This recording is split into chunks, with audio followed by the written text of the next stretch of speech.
1, 2, Lower, 3, lower. 4, 5, 6, 7, Lower, lower. 8, 7.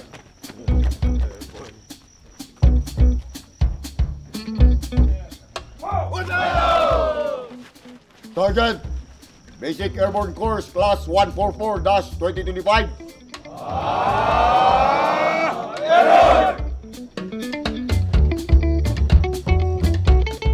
It is 4:49, around 30 minutes of warm-up exercises. 5, 6, 7, 8, 8, 7, 6, 5, 4. Yun po yung typical morning nila. Series of warm-up exercises.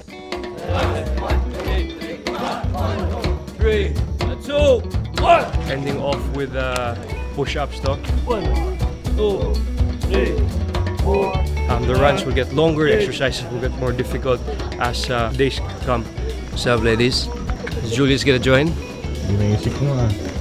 Basic naman talaga. Basic naman talaga.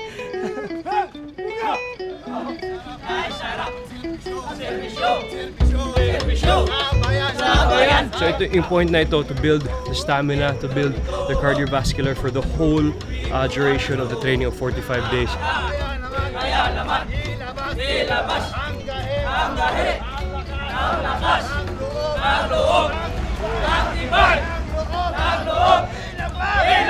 We just finished a nice run. It's around 7 kilometers. It's a good run because everybody was together. Now this is their cool down. The mga series of exercises para sa cool down. Pagkatapos ng course, naintindihan ko anong ibig sabihin ng hirap. Bakit pinaghirapan tayo lahat? Para talagang madisiplina tayo. Mawala yung ego, tinatawag natin. Kasi syempre, alam po natin, artista ako, sanay po ako sa masarap na buhay. 1, 2, Lower, lower. 4, 5, 6, 7, Lower, lower. 8, 7, 6, 5. So magpasalamat talaga ako sa inyong lahat na pinakita nyo sa akin ang isang buhay na talagang matigas, masipag, talagang minamahal talaga ang bansa ng todo-todo. Again, daghan salamat sa inyong tanan. Basta Bisaya! Salamat sa inyong tanan.